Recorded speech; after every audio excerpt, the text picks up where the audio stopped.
We're going to tell you about the fighting in Korea. Not through battle diagrams, logistics, or history of campaigns, but in terms of the soldier in the front lines, the individual who fights the battles, who lives in a bunker and washes his socks in a steel helmet. He's enduring a way of life remote from the daily living he once shared at home with you. Do you remember how you began this day? How you spent this morning? January 1951 was a bitter month for 8th Army soldiers stationed in Korea. With sub-zero temperatures and abandoned hopes for an early end of the conflict, they now faced a seemingly undefeatable enemy of unknown size and location. General Matthew Ridgway, the newly appointed commander of 8th Army, realized that his soldiers felt beaten. His response was to begin looking for a place to regain the initiative, a place to employ his favorite Army slogan: find them, fix them, fight them, finish them. That place would be Chipyong-ni.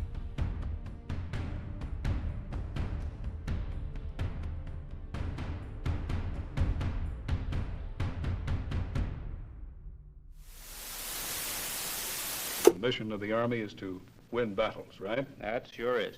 Well, now, how does this fit into making this soldier a good fighting man? Carl, we can never have a good fighting man unless he knows what he is fighting for and why he is fighting.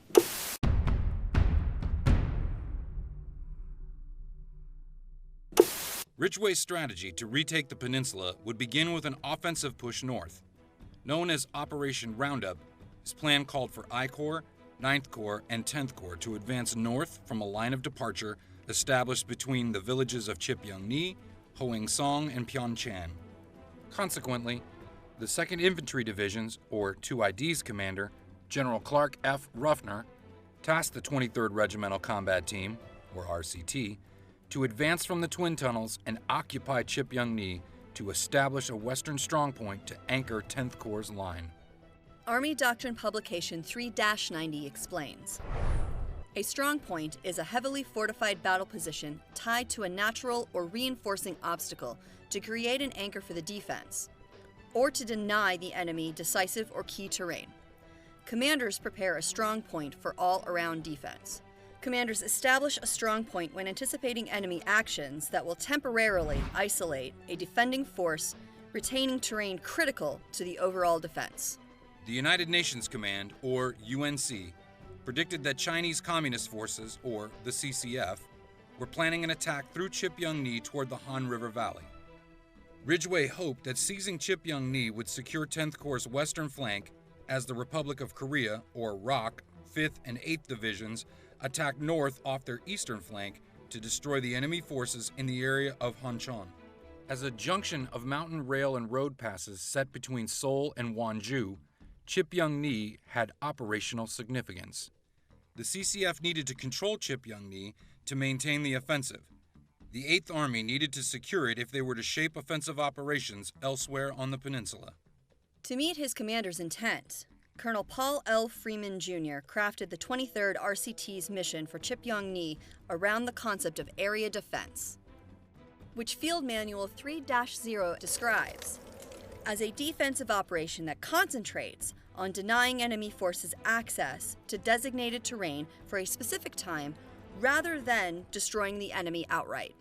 The focus of the area defense is to retain the terrain where the bulk of the defending force positions itself, in mutually supporting prepared positions. Ridgway needed Freeman to hold the ground at Chipyong-ni to disrupt the CCF's offensive operations. On 2 February, in preparation for advancing on the village, the 23rd RCT used artillery fires to neutralize suspected CCF positions in the area.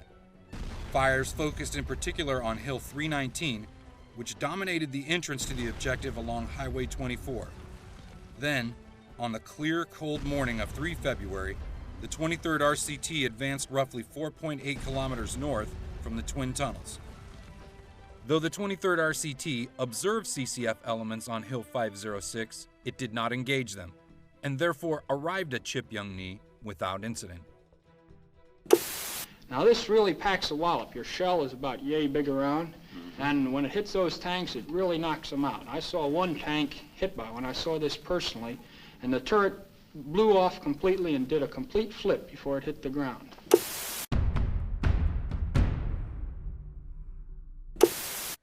FM 3-0 explains that, during an area defense, commanders build the decisive operation around identified decisive points, such as key terrain. The commander's decisive operation in an area defense focuses on retaining terrain by using fires from mutually supporting, prepared positions supplemented by one or more counterattacks and the repositioning of forces from one location to another. Chipyong-ni straddled a stream at the lower end of a small valley and was bordered by the low mountain mass of Pongmi-san and the foothills of Mangmi-san. The peak of Mangmi-san, Hill 397, dominated Chipyong-ni from the south. Approximately 3.2 kilometers to the southwest sat Hill 248, with Hill 345 situated to the northwest. Hill 348 sat to the north, with Hill 506 found to the northeast, and Hill 319 located on the southeast. Upon arrival at Chipyong-ni, the 23rd RCT occupied the village and established a perimeter defense. Army Techniques publication 3-90.5 describes a perimeter defense as a defense oriented in all directions. The unit establishes a perimeter defense when it must hold critical terrain in areas where the defense is not tied in with adjacent units. Units may also form a perimeter when they have been bypassed and isolated by the enemy and must defend in place.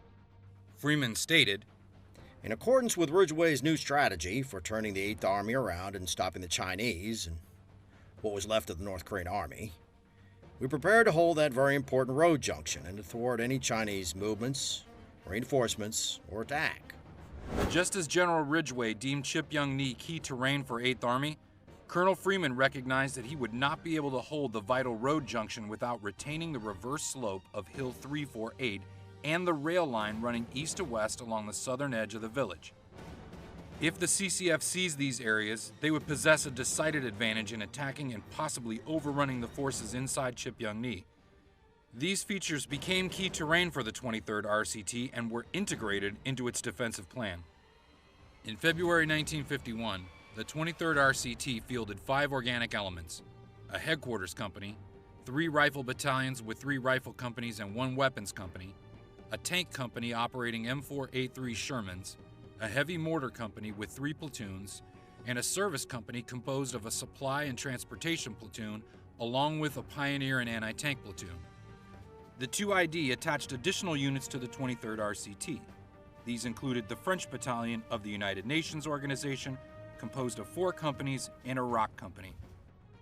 The 1st Ranger Company with 3 platoons, Baker Battery 82nd Anti-Aircraft Artillery Battalion, the 37th Field Artillery Battalion with 3 105mm towed howitzer batteries, and Baker Battery 503rd Field Artillery with a battery of 155mm towed howitzers, Baker Company 2nd Engineer Combat Battalion, and a platoon from the 2nd Medical Battalion.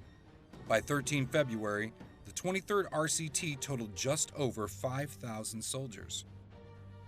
The 23rd RCT struggled to defend a large perimeter at the Twin Tunnels. At Chipyong-ni, if Freeman placed his troops on the larger elevated hills, the 23rd RCT would have stretched across an indefensible perimeter up to 6.4 kilometers in diameter. Instead, Freeman developed his perimeter by tracing the lower hills inside the dominating heights. That meant the 23rd RCT occupied positions on the lower hills adjacent to the village, covering a more manageable perimeter of approximately 1.6 kilometers in diameter. Freeman described the terrain as admirable for defense by a force of our size.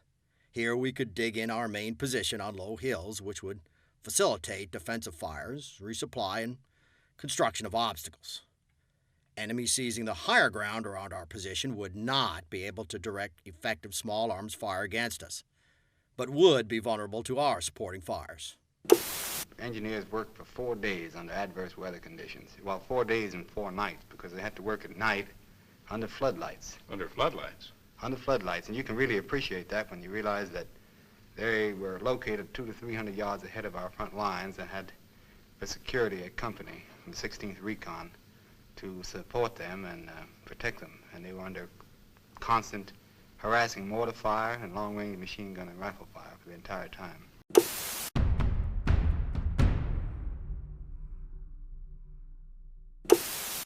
The 23rd RCT's position at Chipyong-ni was about 32 kilometers away from the division command post, or CP. Yet the regiment benefited from uninterrupted communications with friendly units. Aerial reconnaissance and intelligence reports from both 10th Corps and 2ID confirmed the massing of the CCF in the area. Colonel Freeman recognized the risk posed to his soldiers by the massed infantry assaults favored by the CCF. It was necessary, therefore, for Freeman's plan for the defense of Chipyong-ni to include the 7 steps of engagement area development.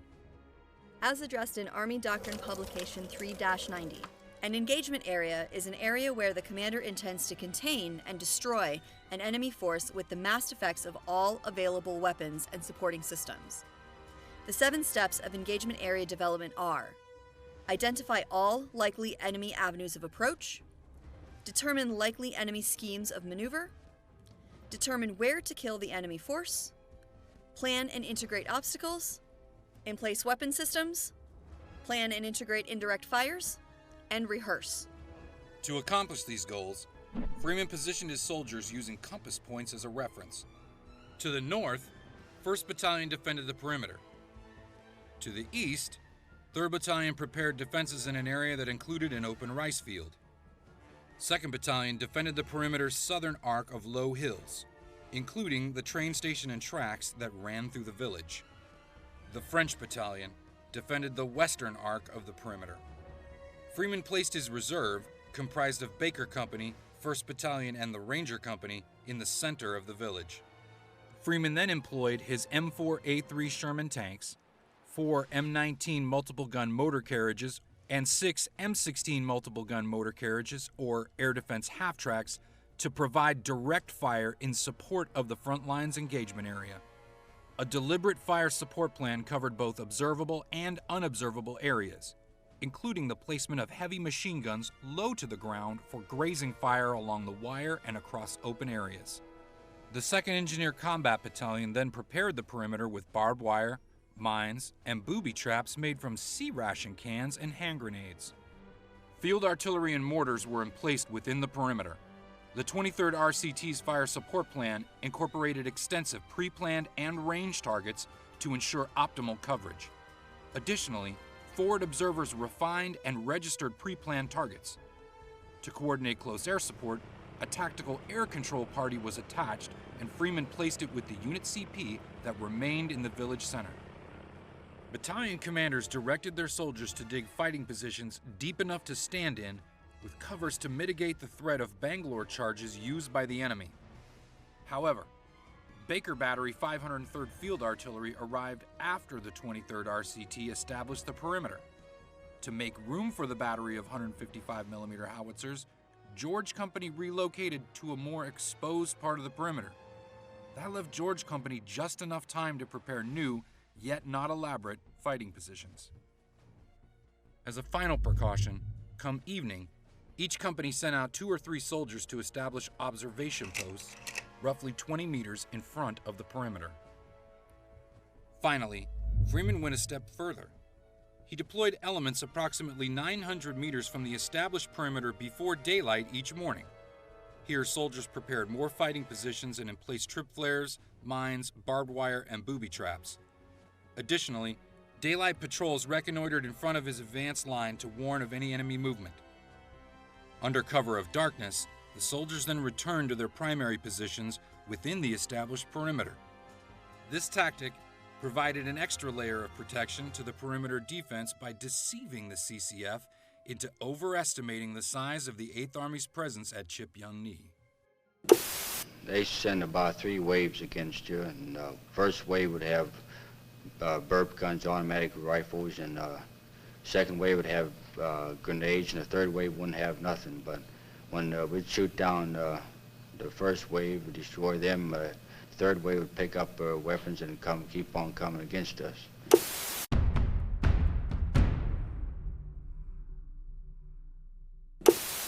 Much like they do in the offense, commanders conduct shaping operations in the defense to regain the initiative by limiting the attacker's options and disrupting the attacker's plan.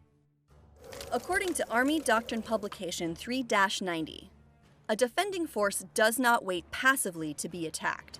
They aggressively seek ways of attriting and weakening enemy forces before close combat begins. The static and mobile elements of a defense combine to deprive enemy forces of the initiative. As the 23rd prepared their defensive positions, Ridgway and Freeman recognized the need to attack the CCF and prevent them from concentrating their forces. To do this, Colonel Freeman needed to determine the CCF's disposition and most likely scheme of maneuver. Between its arrival at Chipyong-ni on 3 February and the first major attack on the 13th, the 23rd RCT conducted aggressive reconnaissance operations to locate the enemy. The 23rd RCT employed its artillery to support its reconnaissance patrols and ensure that they did not become decisively engaged. On 4 February, 1st Battalion sent a reinforced squad to reconnoiter Hill 345, where it located an enemy company. After exchanging small arms fire, artillery fired on the hill for the rest of the day. Artillery fires also struck Hill 506, where another patrol identified the enemy. On 5 February, Baker Company tasked 2nd Platoon under Lieutenant Herschel E. Chapman to reconnoiter Hill 506. Having recently snowed, the patrol donned all over-white clothing and was able to approach within 2 meters of the enemy's position. Startled, the CCF employed automatic weapons fire, forcing 2nd Platoon to withdraw as U.S. artillery fired on the hill. Elsewhere on 5 February, the 23rd RCT observed enemy movements at Sangasong, a village east of Chipyong-ni. In response, Freeman tasked Easy Company, 2nd Battalion, and 3 tanks with conducting an area reconnaissance of the village. However, as they patrolled the Sangasong, shell craters in the road impeded the tank's movement, leaving the infantry to advance on the village without armor support. According to ADP 3-90, an area reconnaissance is a form of reconnaissance that focuses on obtaining detailed information about the terrain or enemy activity within a prescribed area. An area reconnaissance differs from a zone reconnaissance in that areas are normally smaller than zones and are not usually contiguous to other friendly areas targeted for reconnaissance. Because the area is smaller, an area reconnaissance typically takes less time to complete than a zone reconnaissance. As the patrol neared Hill 363, the CCF opened fire until U.S. Army artillery from Chipyong-ni temporarily silenced the enemy, allowing the soldiers to continue toward Sangasong. With the arrival of CCF reinforcements, the patrol came to a halt. Under orders to not become too heavily engaged, the Americans withdrew under covering artillery fire and direct fire from the recently arrived tanks. Although forced to withdraw, Easy Company accomplished its reconnaissance mission by confirming CCF units were massing at Sangasong. Having identified what he believed to be the enemy's main effort and primary avenue of approach, Colonel Freeman could now conduct a spoiling attack to disrupt the CCF's preparations and prevent them from concentrating their forces at a decisive point in his area defense. As noted in FM 3-0, a spoiling attack is a tactical maneuver employed to seriously impair a hostile attack while the enemy is in the process of forming or assembling for an attack. A spoiling attack impairs the enemy's ability to launch an attack by forcing the enemy to react, disrupting timelines, causing losses, and placing the enemy's plan of attack at risk. Commanders synchronize the conduct of the spoiling attack with other defensive actions. On 7 February, Freeman tasked 2nd Battalion with clearing Sangasong. Reinforced with a tank platoon, the battalion departed Chipyong-ni at 08. The formation encountered the same craters that disrupted Easy Company's movement the day prior. Realizing that patching the craters would take 2 hours, the battalion commander ordered Hotel Company to advance without armor support. By 12:45, the remainder of the battalion resumed its advance after patching the craters. With armor support, the patrol secured Sangasong and cleared Hill 506. As the soldiers advanced towards Hills 218 and 320, CCF mortar rounds began impacting Sangasong. forcing them to withdraw while the tank platoon engaged targets on hills 218 and 320. Despite 23rd RCT's attempts to prevent the CCF from doing so, the enemy steadily increased its presence around Chipyong-ni. On 8 February, Freeman sent another patrol composed of 3rd Battalion and 5 tanks to Sangasong. Stiff CCF resistance on Hill 539 prevented the battalion from clearing the village and linking up with a patrol from 1st Battalion 9th Infantry advancing on the hill from the opposite direction. Although 3rd Battalion reported weapons fire to the southeast, Freeman's troops never made contact with the other U.S. units. Realizing that the 23rd RCT was becoming increasingly surrounded by the CCF, Freeman ordered the soldiers to continue engagement area development and reconnaissance patrols in preparation for the impending attack. On 9 February, a reinforced rifle platoon from George Company patrolled Hill 129. Yet that patrol encountered no enemy. On Hill 397, a patrol from Fox Company placed booby traps and mines after not locating any trace of the enemy as well. On the night of 10 February, CCF troops were close enough to set off recently placed trip flares on Hill 397. 2nd Battalion positioned a platoon from Easy Company at the base of the hill to listen for further enemy activity, but no contact was made. To gather additional intelligence on their opponents, Freeman dispatched 2 platoons from the Ranger Company to capture prisoners for interrogation from among enemy forces located at the nearby village of Chengde. A 30-minute skirmish unfolded as the Rangers encountered stiff enemy resistance. Lieutenant Colonel James W. Edwards remarked, "The CCF were the only ones that captured any prisoners that night." Despite multiple efforts to dislodge the enemy, encirclement of Freeman's troops now appeared imminent. How do you form a defense there?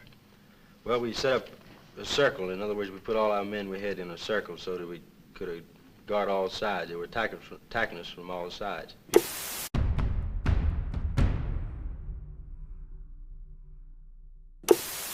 While the 23rd RCT's position at Chipyong-ni remained relatively stable, the 8th Army's operational situation deteriorated on the night of 11 February.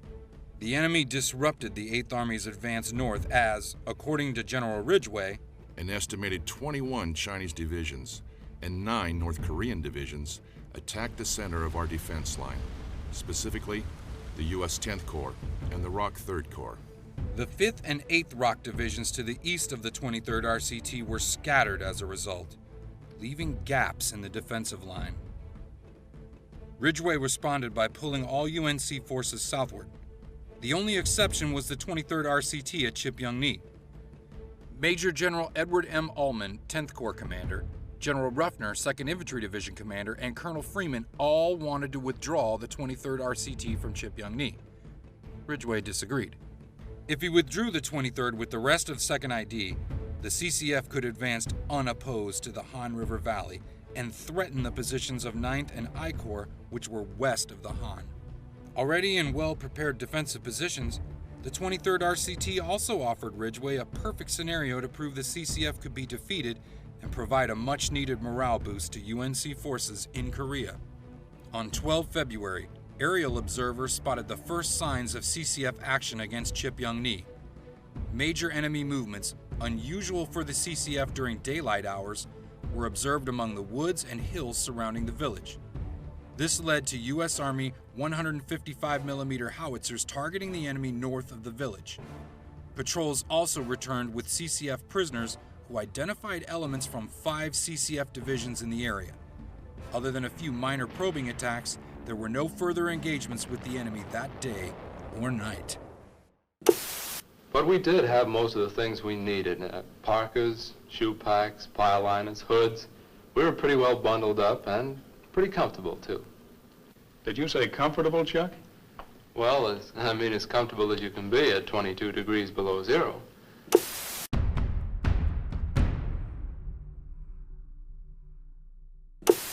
By the next day, 13 February, the CCF had completed its encirclement of the 23rd RCT. Comprised of the 344th Regiment, 115th Division, the 356th Regiment, 119th Division, the 359th Regiment, 120th Division, and the 376th Regiment, 126th Division, the CCF prepared to assault Chipyong-ni. Freeman met with his commanders and informed them of the situation. Captain Bickford Sawyer, Easy Company's commander, remembers that meeting this way. When Colonel Freeman said at Chipyong, "We're surrounded, but we'll stay here and fight it out," we supported him with enthusiasm. There was never a doubt in our minds. We knew we were going to succeed. Freeman's staff had already prepared for the coming battle by prearranging for airstrikes and airdrops of supplies that would inevitably be needed. Freeman was particularly concerned that mortar ammunition would run out, as mortars were the infantry's primary indirect fire support. When the last replacements from division arrived before the fighting began, Lieutenant Colonel Edwards briefed them to not leave their positions until ordered out. He also emphasized the importance of maintaining fire discipline to not reveal their positions. Private Seymour Harris recalls the tension American soldiers felt prior to the CCF's attack. Again, it is bitterly cold. The snow creaks loudly underfoot.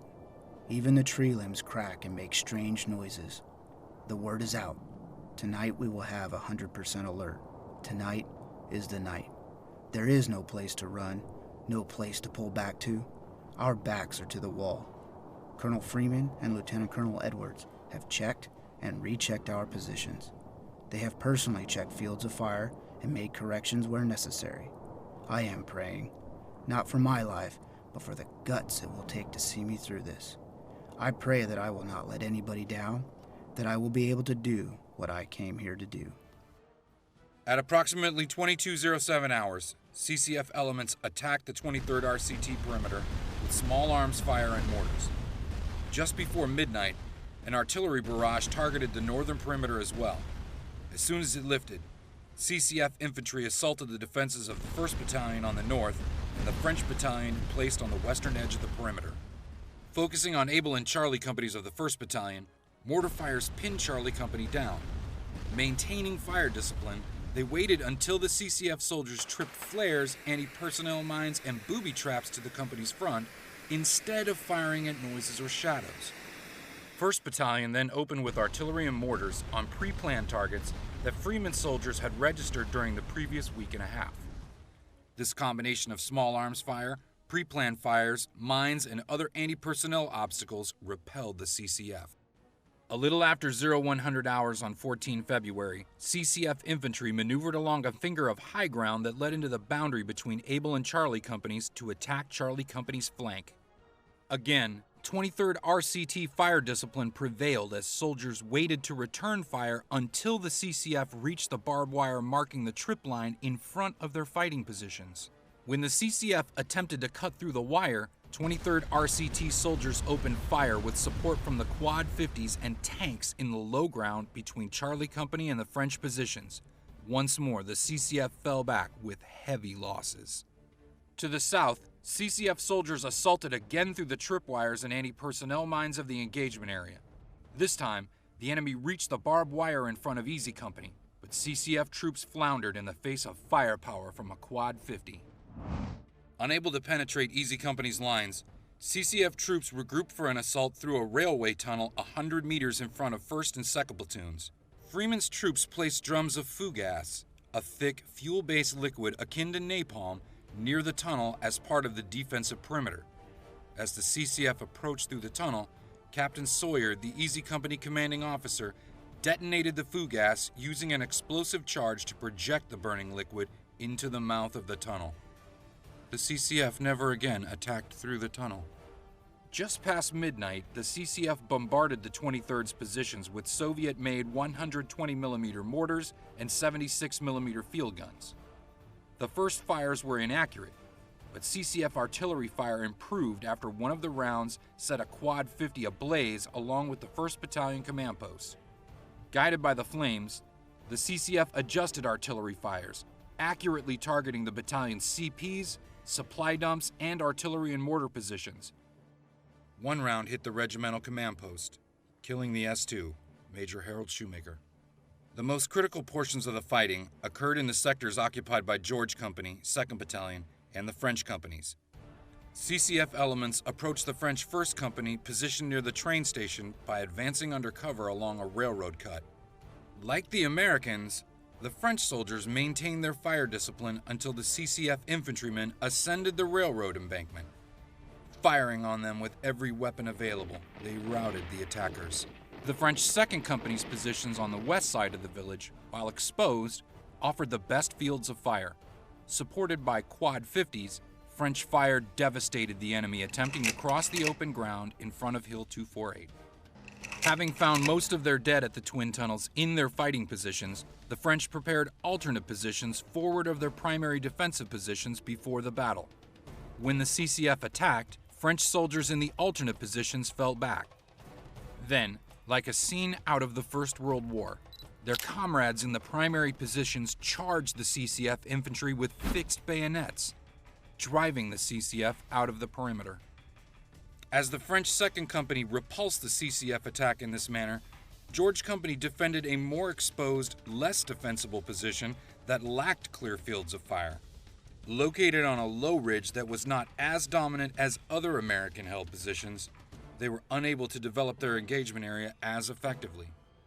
At 2300 hours on the night of 13 February, 2 CCF infantry squads probed George Company's line, while one crawled along the saddle from Hill 397, the other approached through a dry creek bed running in front of the American position. George Company repulsed these probes. Regrouping, the CCF hit their position again some 3 hours later with 6 squad-sized attacks on the morning of 14 February. 1st and 2nd platoons held, but enemy infantry broke through 3rd platoon. In response, Major Lloyd Jensen, 2nd Battalion's executive officer, committed a reserve platoon from Fox Company to recapture the overrun position. Meanwhile, the French 2nd Company experienced a brief respite following the first attacks.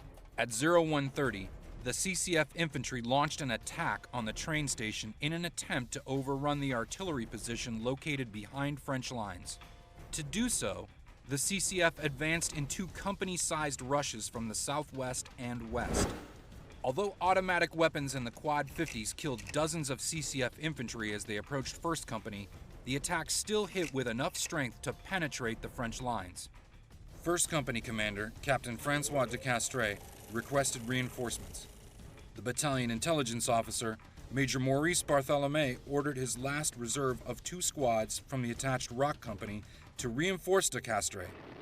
Bartholomé then reported that 1st Company was hard-pressed and the French battalion lacked reserves. In response, regimental headquarters ordered George Company's heavy machine guns on the east of 1st Company to fire in support of the French, while dispatching a platoon of tanks to assist them. Reinforced, 1st Company repulsed the CCF and reoccupied the position. King Company endured attacks by the CCF that night as well. Operating at only 60% of full strength after fighting at the Twin Tunnels, King Company offset its weakness with careful preparation of the engagement area. By digging in below the crest of the hill they occupied and facing the enemy's suspected line of approach, they could fire on the enemy as they advanced over the top. They also employed the firepower of Browning automatic rifles, or BARs, with as much ammunition and grenades as they could carry.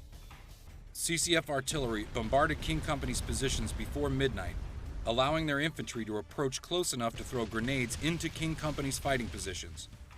Item Company, on King's left flank, sent 2 platoons to reinforce them, so that by 0310, King Company had re-secured its position. At approximately 0420, the CCF assaulted Charlie Company. This time, CCF soldiers attempted to secure the high ground by rolling up the 1st Battalion's line, penetrating and attacking their flank 1 position at a time. Charlie Company, however, withstood their attacks and held through until dawn.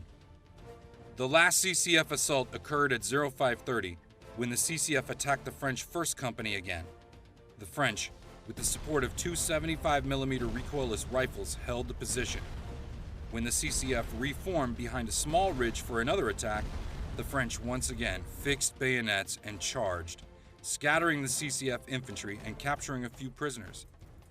The prisoners, interrogated by Freeman, confirmed that the perimeter was being attacked by elements of 5 different divisions with an approximate strength of 30,000 soldiers. Reflecting on the first night's fighting, Freeman later said that despite it being rough, the regiment had not been in grave danger at any point. Even so, as dawn approached, A 120mm mortar round detonated near Freeman as he rested on his cot, sending fragments into his leg. Although painful, his wound did not place his life in jeopardy. Captain Robert Hall, the regimental surgeon, recommended that Freeman not be evacuated. Explaining his decision to 2ID's Chief of Staff, Colonel Gerald Epley, Hall stressed that morale was high in the RCT and credited it to the great respect the soldiers shared for Freeman. In his opinion, Freeman's presence was the main reason that the perimeter was still intact. Ignoring Hall's recommendation, Major General Ullman ordered Freeman to the rear and dispatched 10th Corps Operation Officer Lieutenant Colonel John H. Childs to Chipyong-ni as his replacement. Freeman had no choice but to remain in place for the time being, when the arriving aircraft damaged its landing gear on the rough landing strip of Chipyong-ni. In the interim, Freeman turned his attention to preparing for the coming night's attack. He tasked as many soldiers as could be spared from improving their positions to work on protecting interior installations. Falling within the protection warfighting function, ADP 3-90 explains the focus of survivability operations. Survivability in the defense prioritizes hardening command posts, artillery positions, air and missile defenses, and other critical equipment and supply areas. The frozen ground made digging difficult, but an abundance of railroad ties and rice bags proved useful as revetments for aid stations, fire direction centers, and supply dumps. Still, material for overhead cover remained lacking. Freeman recalled the preparations. Ammunition was distributed, weapons cleaned and readied, routes reconnoitered by the reserve commanders so as to be able to lead their units to any point in the darkness, wires spliced, armored vehicles serviced, troop flares and mines reset, and numerous other tasks accomplished during the day's lull. Patrols were sent out as far as necessary to provide early warning of any daylight attack. Good, hot meals were served, and the garrison, with fine spirit, determined and confident, waited for the next move. Desperately in need of resupply after fighting all night, 24 C-110 flying boxcars made airdrops of whatever supplies remained available to logisticians after Operation Roundup. These supplies reached the 23rd RCT pre-packaged and consisted of ammunition, artillery rounds, food, and gasoline. Supply shortages in Japan meant much-needed mortar rounds did not arrive, and the .30 caliber ammunition arrived loose instead of preloaded in the en-bloc clips used in the M1 Garand. Since the rifle ejected the expendable clips after firing the last round, spent clips littered the perimeter. After surveying the perimeter, soldiers loaded those clips with the ammunition from Japan. ADP 3-90 states, the commander addresses several unique sustainment considerations in the defensive plan. Priorities for replenishment are normally ammunition and materials to construct obstacles and defensive positions. The commander considers stockpiling or caching ammunition and limited amounts of petroleum products in centrally located positions within the main battle area. While Freeman continued to prepare, Ridgway ordered the relief of the 23rd RCT by the 5th Cavalry Regiment of the 1st Cavalry Division. Approaching from the southwest along the main supply route, or MSR, the 5th found it blocked by the CCF. At the same time, the 27th British Commonwealth Brigade was trying to fight past the CCF at the Twin Tunnels area to reach Chipyong-ni. Neither force had arrived by sunset on 14 February, leaving the regiment to endure another night of enemy attacks. Well, Jim, you saw plenty of napalm drops in Korea. Well, how close to our lines do they drop that stuff? Well, I've seen it dropped in closest to 100 yards, sometimes probably closer.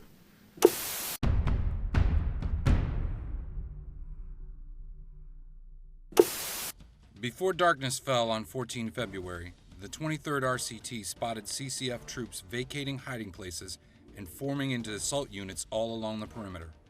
2nd Battalion observed them forming on Hill 397. 3rd Battalion saw other enemy units gathering in locations to the east. Both battalions engaged the enemy with artillery and tank fire, but without mortar support. Freeman still held Baker Company, the Rangers, and Engineers as regimental reserve. Major John Dumaine, the regimental operations officer, also ordered each battalion to designate a man to stand by as a guide for the reserves since illumination flares were in short supply. Lighting up the engagement area at night played such an important role in the defense of Chipyong-ni's perimeter that Division tasked an aircraft to remain on standby for dropping illumination flares as needed. FM 3-0 notes, illumination fires, visible or infrared, are useful in exposing an opponent at night. Illumination fires may give friendly forces an advantage by reducing the enemy force's ability to operate at night without being targeted and attacked with minimal collateral damage. Freeman later credited the illumination that night as having helped save our skins as much as any other gadget of the grim business of night fighting. It prevented, he said, the CCF troops from concentrating and surprising the defenders. Since the CCF had dug in near the perimeter after the previous night's fighting, their assault began earlier than usual.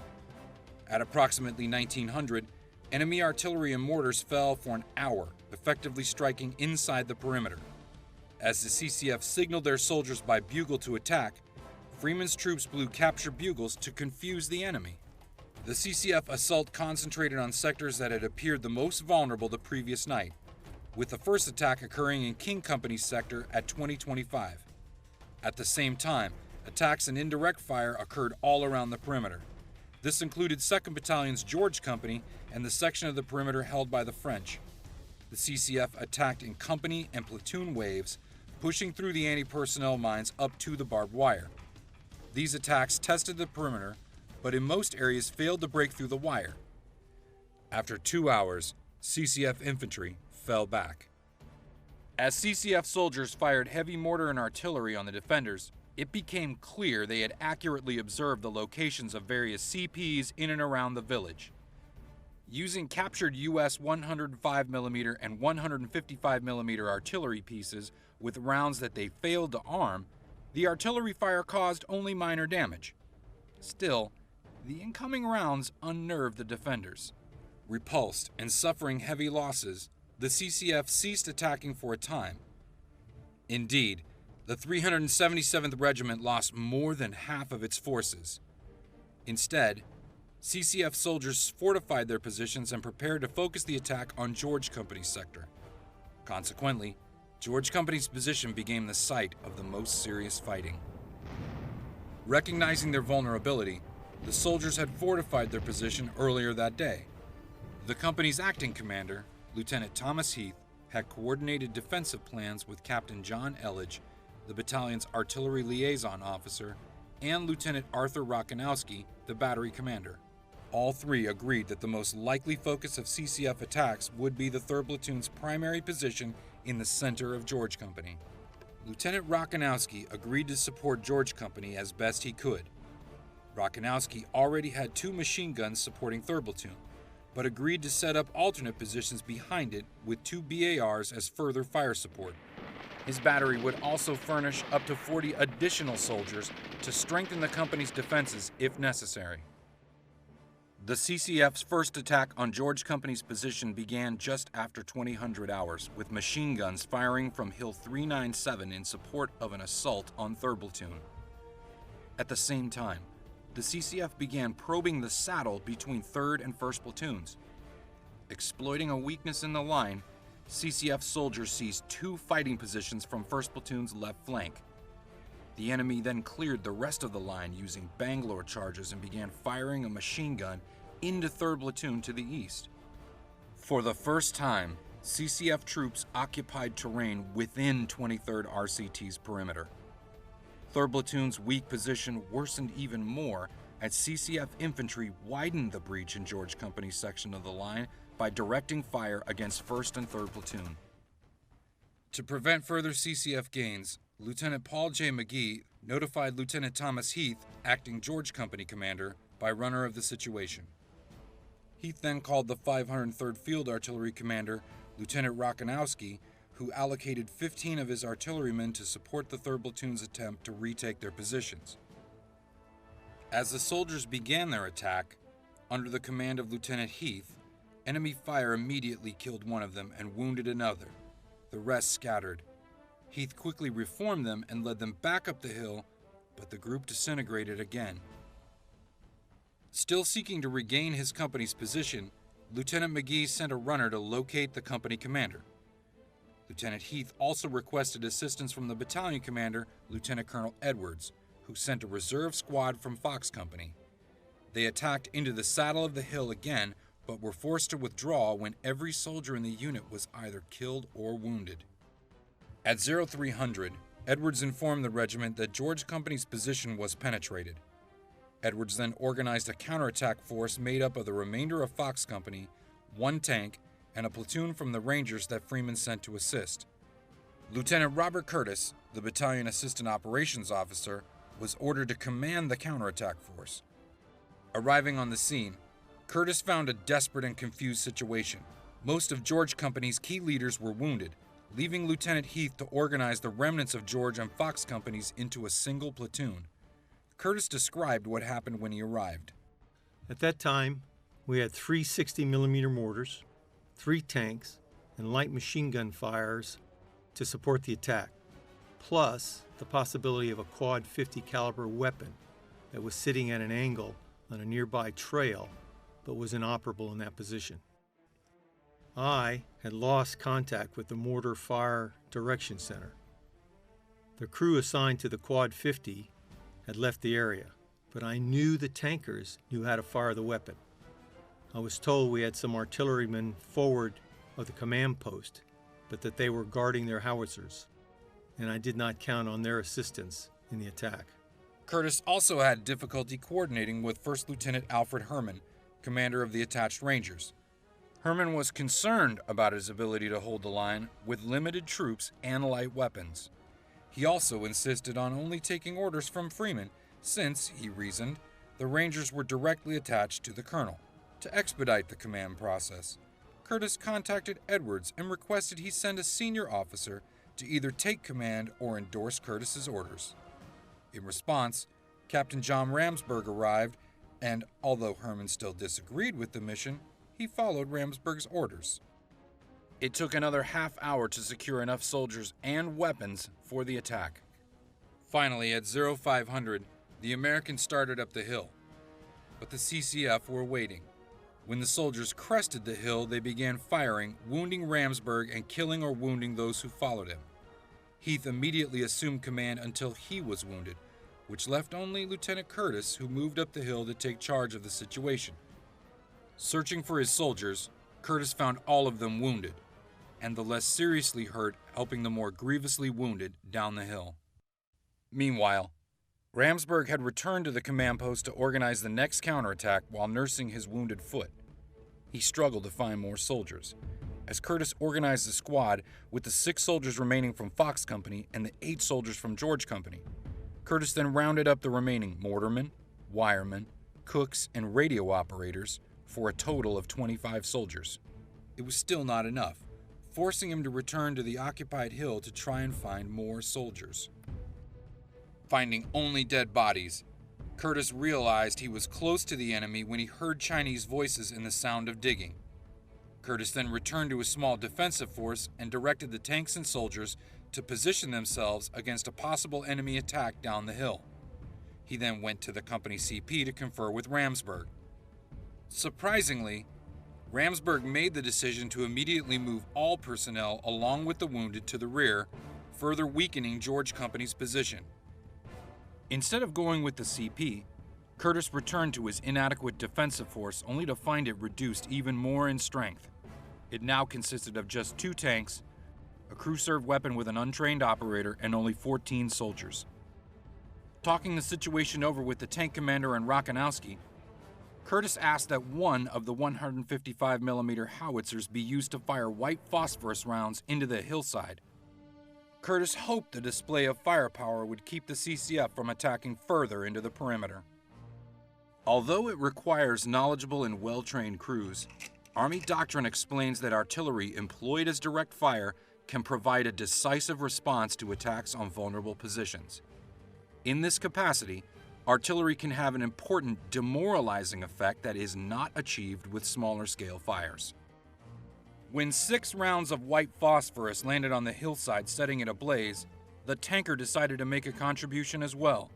Rotating his turret and lowering his gun, he fired down the valley in front of the hill, skipping his rounds across the frozen ground. The resulting roar and echo were tremendous. Lacking reinforcements, the artillerymen abandoned their positions by 0700, leaving the CCF to occupy them. 10 soldiers from the French battalion's 1st Company then attempted to retake the hill, supported by the tanks, but CCF fire pinned them down and forced them to withdraw. At this point, Freeman ordered Baker Company from reserve to make the next counterattack. They attacked at 10:15, supported once again by tanks, but the tanks were unable to climb the hill because of snow, and with the CCF laying down heavy fire from the south side of the hill, they were driven back. Throughout the night, Ridgway had remained in contact with the 23rd CP. Understanding they needed relief, he directed Major General Bryant E. Moore, 9th Corps' commander, to provide support to the embattled regiment. In turn, Moore issued a warning order, or warno, to Colonel Marcel G. Crombez, commander of the 5th Cavalry Regiment, 1st Cavalry Division, to clear the route to Chipyong-ni and conduct a relief in place with the 23rd RCT. As described in FM 3-0, a relief in place is an operation in which all or part of a unit is replaced by the incoming unit, and the responsibilities of the replaced elements are transferred to the incoming unit. A relief may set the stage for resuming the offense. A relief may also serve to free the relieved unit for other tasks, such as decontamination, reconstitution, routine rest, resupply, maintenance, specialized training, or redeployment. The 5th Cavalry Regiment was the logical choice for relieving the 23rd RCT, having recently been ordered to secure 9th Corps' right flank. Additionally, the composition, location, and size of CCF elements dictated the need for a combined arms task force with sufficient mobility and firepower to break the siege at Chipyong-ni. The 5th Cavalry Regiment fielded 3 battalions of infantry, a medical company, a combat engineer company, a battalion of towed field artillery, a battalion of self-propelled howitzers, and 2 platoons of medium tanks comprised of M4A3 Shermans. General Moore attached Dog Company, 6th Tank Battalion with its M46 Pattons to the 5th Cavalry Regiment. The better armor of the Patton and the ability to fully traverse its 90mm gun in a confined space, like a narrow road through steep terrain, meant Crombez used Dog Company as his lead element. Crombez now commanded Task Force Crombez, a combined arms task force capable of battling its way to Chipyong-ni. The word for the American soldier is admirable, and I think, frankly, we should put it in the superlative and say most admirable. For the first few months in Korea, the American soldier was strictly a teenager, a Bobby Soxer. And when you consider the tremendous odds against him, the staggering hoods, and the way in which he resisted not only defensively but offensively, we have to stand in complete admiration of him. He's a wonderful fighting man, spiritually, physically.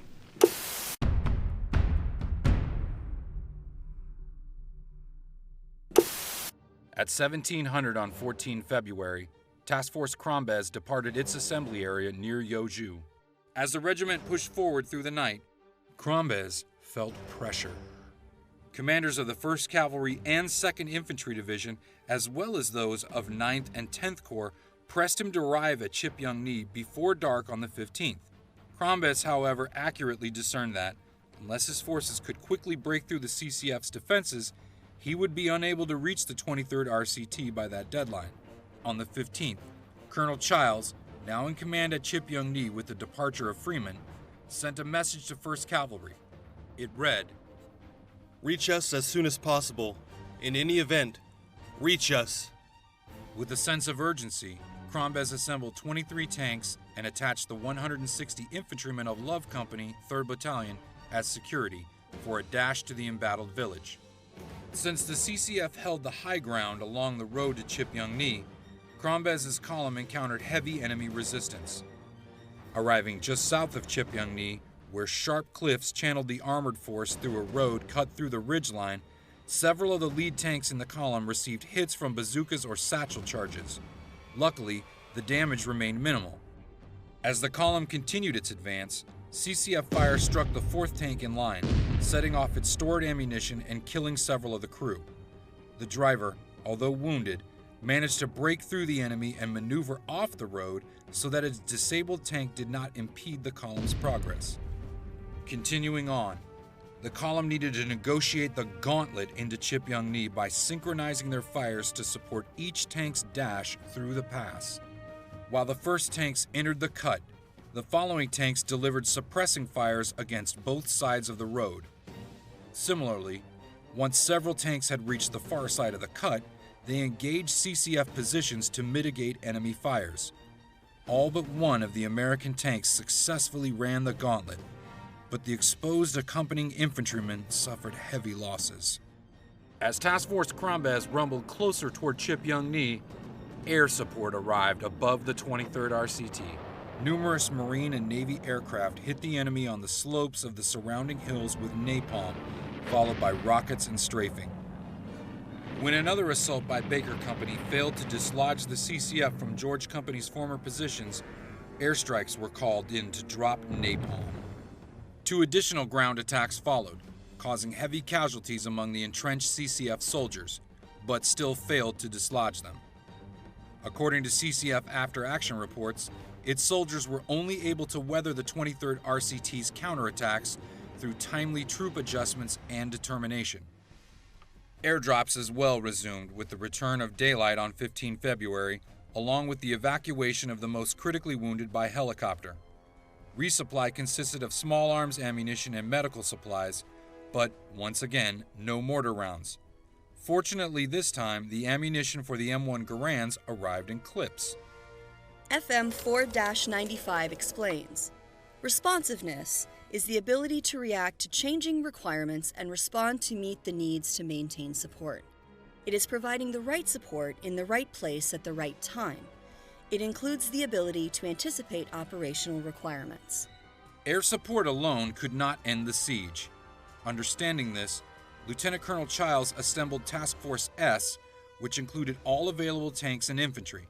He then ordered them to push southward to link up with Task Force Crombez.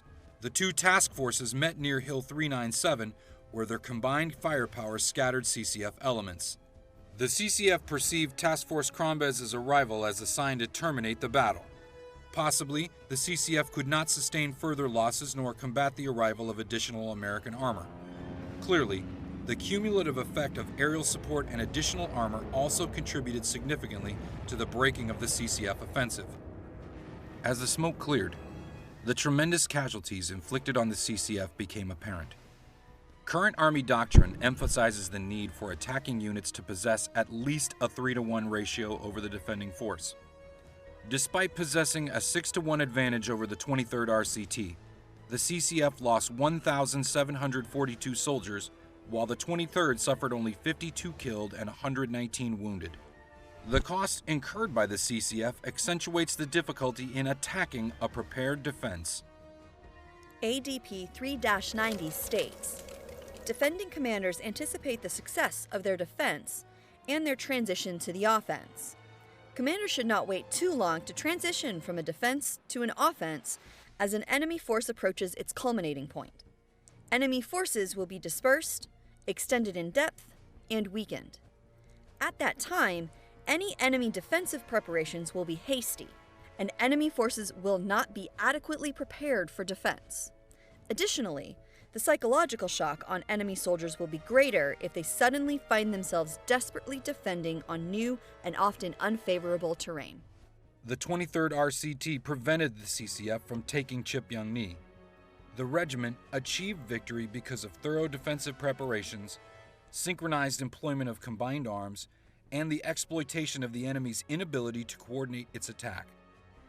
It is not an exaggeration to say that the victory at Chipyong-ni served to boost the morale of the entire 8th Army as it prepared to resume offensive operations. As one American soldier put it, at Chipyong-ni, the myth of communist invincibility was shattered, and a new pattern of achievement and victory was set in motion.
The future of civilization depends on what we do now, and in the months ahead. The Big Picture is a weekly television report to the nation on the activities of the Army at home and overseas. Produced by the Signal Corps Pictorial Center. Presented by the U.S. Army in cooperation with this station. You can be an important part of the big picture. You can proudly serve with the best equipped, the best trained, the best fighting team in the world today, the United States Army. And the Marines drove by. They just landed and still hadn't gotten into the fight, I guess, and uniforms still nicely pressed. And one of them leaned out of one of the trucks and yelled over, "Hey, cavalry, where's your horses?" And the staff sergeant looked up at him and said, "We ate them waiting for you guys to get here." And I thought I'd die when I heard that story.